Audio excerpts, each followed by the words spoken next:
Hi Aries, welcome to your Phoenix Rising reading for the Mercury retrograde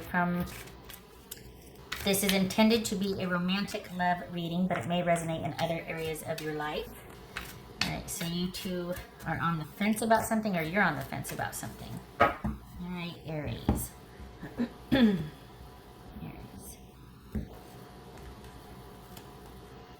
Alright, we got the Devil, the World, Three of Pentacles, Five of Wands, King of Swords, Three of Swords. I'm so slippy. Let's do that. And the Three of Wands. Wish my fabric would lay down better. Okay, all right, let me get the little guys here. All right, so this is about someone not giving you your due, or about equality, and I think you're still negotiating the ending. Pardon me. This is about you. I think you need to get back in the driver's seat of this, and I think you're waiting for someone else, quite possibly, to do the right thing or give you your due in a relationship. And I think this is about you wanting to be right, or wanting to get something from someone that they just don't have it to give. And so you're staying stuck as far as bickering from them or with them, and kind of this needing to get assertive. And instead of waiting for them to say the right thing, to do the right thing, that you need to withdraw from the situation with this person that is still, I feel like they're kind of leading you to believe that your time is coming with them, but I don't think it is. I think this is as good as it's ever going to be, and if there's an ending that has happened, or if you're halfway in, halfway out, it's not going to be what you want. This is someone that is not going to ever give you what you want, but the promise of it keeps you there. And I think you, at times, you might get assertive, and you might be kind of like, well, you know, I'm going to put my foot down. And as long as there's this back and forth, this chaos, this bickering, this, it's like that's what the person wants. They don't ever want the dust to settle and to have to be decisive, or to be, just have things settled. It's like the trauma and the chaos and the drama is where they're at their best. Just consider that maybe they're most comfortable with the in-between. They don't want the stability, and they don't want to be without you. They like the in-between. They like the chaos and the drama, because that they maintain control that way. Just consider that. I'm not saying that they're a horrible person or anything, but just consider that their goal is to have it be about them and their time frame and what they want, rather than you two progressing, you two moving on and making plans and starting to, you know, really take off. So there's these series of endings and back and forth, and this is about you letting go of that, I think it's about you accepting that this is all it's ever going to be, that this is the best this person has to offer you, and it's always going to be a work in progress, and you're always going to be on standby. You're always going to be waiting to see, and I don't like it, if I'm honest. Because this is about you waiting for this person to finally ... you know, to finally do X, or do whatever it is, insert whatever it is. It's about you finally wait. And for some reason, you've been having trouble walking away from them. I get it if there's family or other extenuating circumstances, but this is somebody you've had a real hard time cutting things off with, or just seeing the forest for the trees when with this person. And it's, you need to let go of this situation and accept that that's all this person is ever going to be able to offer you, and let go of the possibility what could have been, because this is it. This is the best this person has to offer. It's always going to be like this. So once you resolve that, once you accept that, you get to be back in the driver's seat in your own life. And it's about you, instead of waiting around for this person, it's about you looking to the future and the possibilities open up for you. What's this World card about? What's this World card about? Chariot. What's this Three of Pentacles? Death.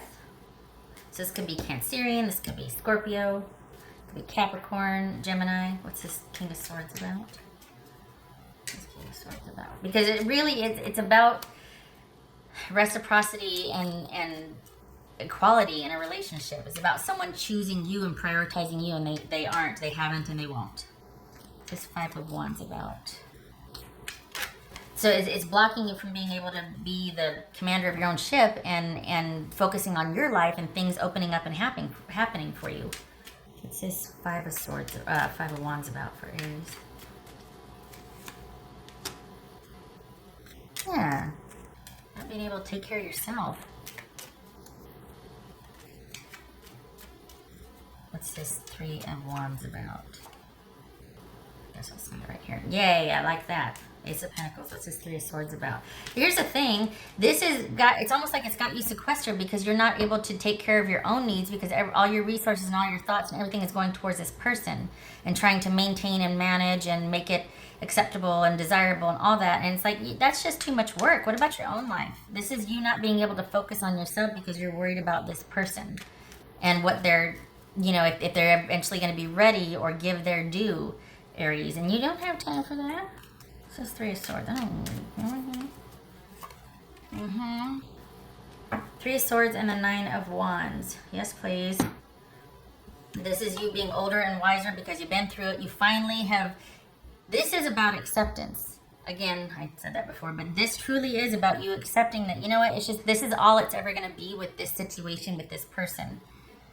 And once you get through that, once you resolve that,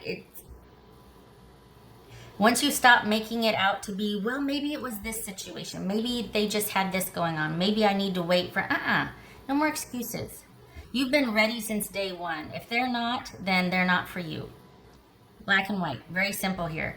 Again, barring extenuating circumstances, I mean, you know, kids, family, all that. But if this is just someone that you're two are meeting kind of where you're at, or if you've got even a history with them, they've had plenty of chances to get vertical on this, to meet you halfway, to be a better partner. And this is all it's ever going to be with them. It's never going to be more than what it is now with you doing all this work.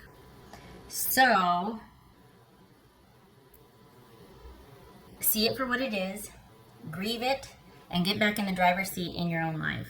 And start taking charge. And this, honestly, you've been through it. So the next time a relationship comes around, this is going to allow you to get more assertive and be like, nope, this is what I want for security. These are my you know, deal breakers, or this is what I want. Where are you at? And it's not like, wow, you're just really into the... Yes, I am. If you're not, then we don't need to waste each other's time. It's very simple. It's not that you're needy or demanding. It's like, look, I know what I can give. I know what I'm worth. I know what I'm going to offer. I know what I bring to the table.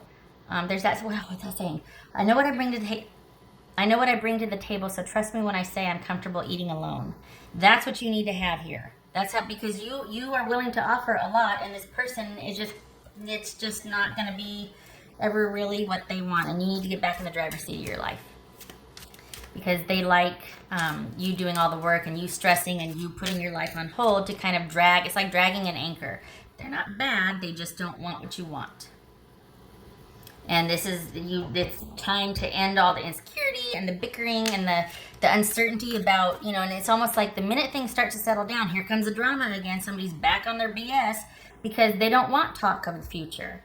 They don't want to start planning and have things move forward. They don't want any obligations or demands made on them. So it could be somebody that's just not ready for it. That's fine. But this could be somebody that's found the sweet spot of keeping you still very attentive and very loyal and devoted to them and their needs and wants, but they have to give very little in return because they're always able to find a way to obligate you or shame you or guilt you, something like that. So if that's the case, then they are bad. Okay, that's not right. But this also could be somebody that just, you've been working too hard at something that they're not really into. And it needs to, as soon as you accept this and grieve it and stop efforting to get them to you know, accept that it's not going to be any more than it is right now. It's like things open up like that, because this is all about very quickly you realizing it, accepting it, moving through the grief, and things opening up for you because of that. On the other side of this, getting back in control of your life, and things happen very quickly. This could even be somebody that reaches out online, someone else that you've started up with online. Like, this could be an online relationship developing very quickly after you let go of this person that you're kind of halfway in, halfway out with. What else for Aries? There it is. That's the equality piece, the Six of Pentacles. That's what it was about, you not getting your due in this relationship. You're generous, you're giving. They had their chance to step up. This is where they're at, and you want differently. So it's just about understanding that, accepting it, being wiser for it, and moving on to get your good. You don't have time to wait around for time wasters. What else for Aries? What else for Aries?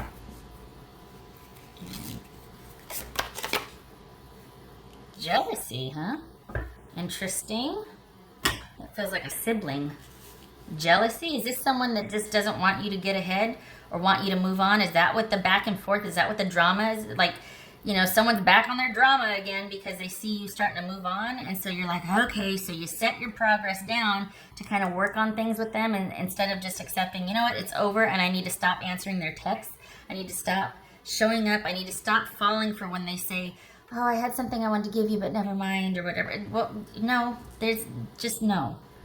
There's nothing they can give you that you can't do for yourself at this point, because you've been doing it all along anyway for the both of you. So, no. You're never going to get your due from them. At least not the way the dynamic is right now. This is not somebody that's into it. They're just not. But maybe they don't want you to go.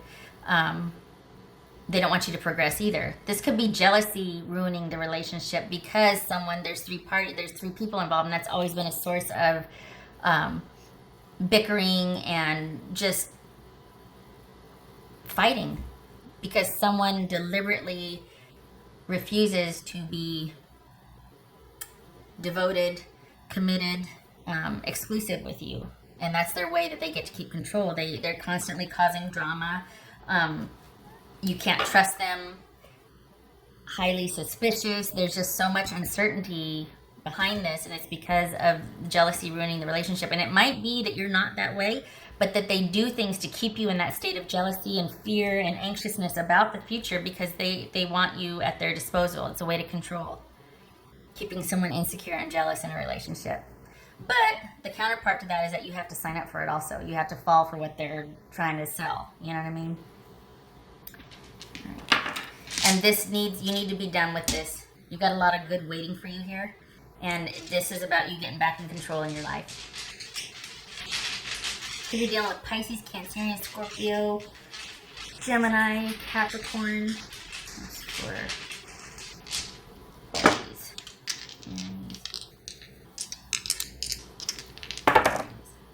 Two of Wands and the Page of Cups reversed. Nope.